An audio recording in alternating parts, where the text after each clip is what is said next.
Good morning, Econ Scholars. Hope everybody's doing okay. We're 1 week out from the AP test, so hopefully you're prepping and watching the YouTube videos when you can that I'm sharing from the College Board. They're always filled with good information of stuff that maybe we haven't talked about in a while, so please check those out when you get the chance. I'll keep going over review FRQs, and if you have any specific questions, don't be afraid to email me, and we can definitely go back and forth, making sure we understand all that AP Macro has to offer. So, review FRQ number 6 kicks off, and I had a bunch of questions about this yesterday. So, let's review actual rate of unemployment versus natural rate, because right now, the unemployment rate is an important indicator of health of the U.S. economy.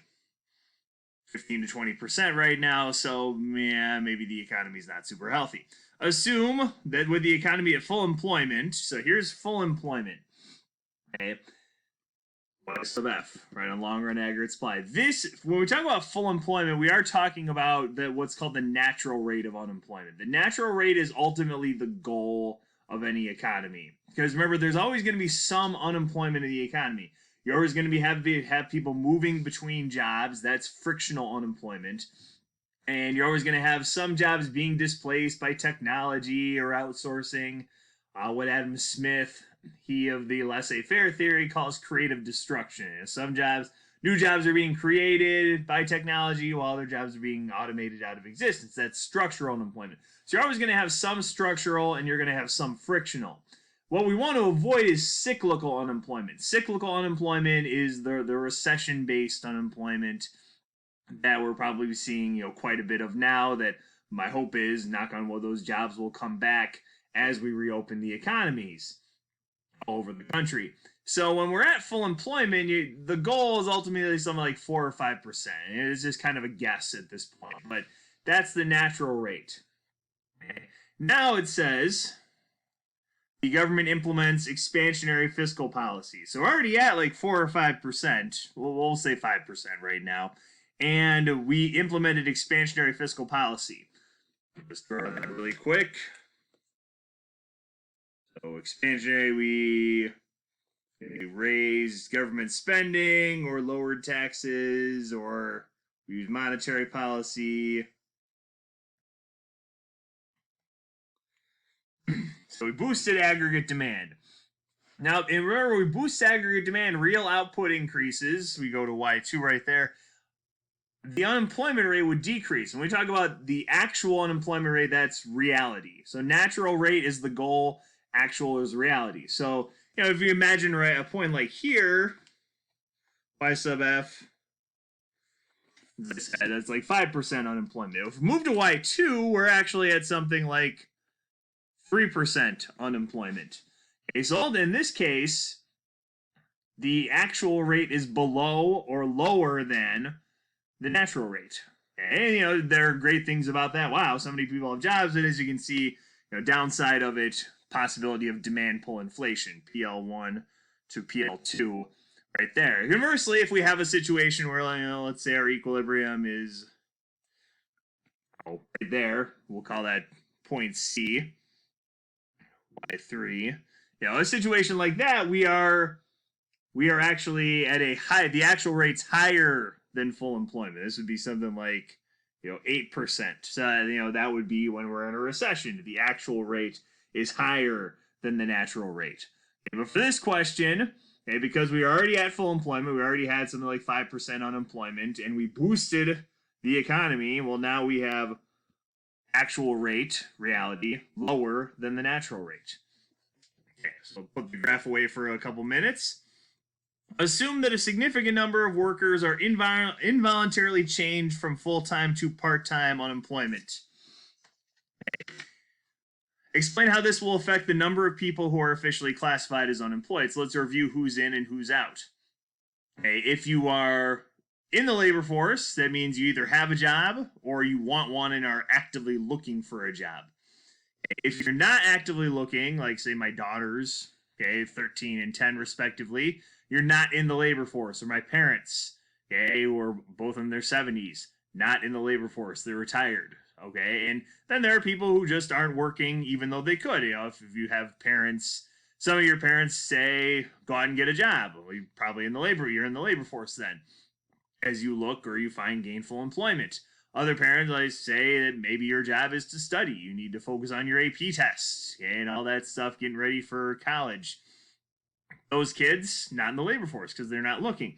Part-time workers are in the labor force. If you work something like 10 hours a week, even if you want to work 40, and this is the idea of underemployment, but you are in the labor force. I imagine a lot of you in this situation, your hours have been cut back significantly, but you still count as being in the labor force, even if you were working, say, 30 hours a week and, very busy, and now you only work 6 hours a week. You still count as being part of the labor force. So if we cut people from full-time to part-time, this has no effect on the unemployment rate. Okay, people might want to work more, but unless they're quitting and trying to find new jobs, and whether successfully or unsuccessfully, doesn't affect the unemployment rate. So Part B, there's no change. Part C, assume that a significant number of unemployed workers decide to leave the labor force. How will this affect people who are classified as unemployed? Or the group, we have a term for this, discouraged workers. Discouraged workers are the types who, whether through frustration with the labor market or unsuccessful job interviews being a blow to their self-esteem, they leave the labor force. And when you leave the labor force, the goofy thing is the unemployment rate actually goes down. Okay, because we have, let's do the formula here really quick. Okay, it's unemployment rate is number of unemployed divided by the labor force. And the labor force is all your employed people plus all your unemployed people, whole thing times 100%. Okay, let's say, if we're looking at it, say our class, and we have 30 people, and I don't know, 5 people decide to drop out of the labor force because they're not looking for work anymore, the unemployment rate actually goes down. Yeah, because you have, in this case, the labor force population goes down, labor force participation rate goes down. This is actually, in terms of relevancy, this is one of the major criticisms people had of the Obama administration's policies. Unemployment rate fell significantly over the course of 2012, 2013. Some people argued it wasn't because people were finding new jobs, it was because people were giving up all hope, okay, which is kind of sad and depressing.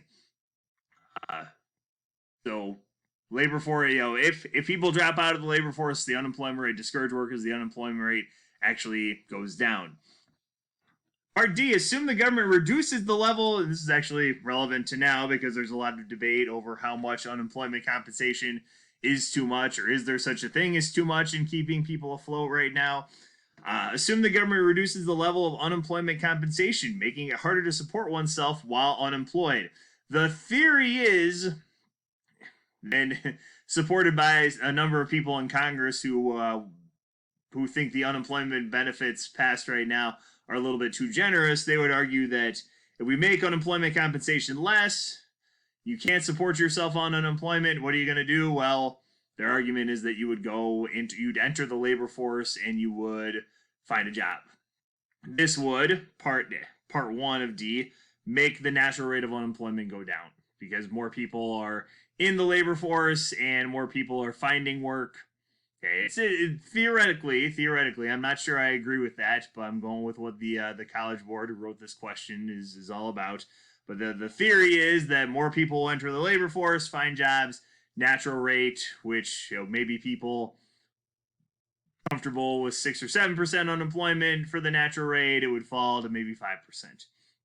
Last curve on here, so if the natural rate goes down, that's what happens in the long run Phillips curve. You don't even need to draw a short run Phillips curve. Remember, the long run Phillips curve, just like long run aggregate supply, is a vertical line. Okay, at full employment, and we'll say again 5%. If the natural rate decreases, a long run Phillips curve would shift inward to say something like 3%. Okay, so it would look something like that.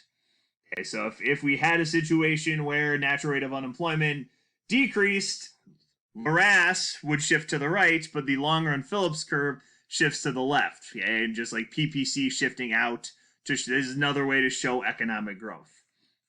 Okay. Let me know if you have any questions. Be posting today's FRQ in a few minutes. Enjoy your Thursday, and we'll see you again tomorrow.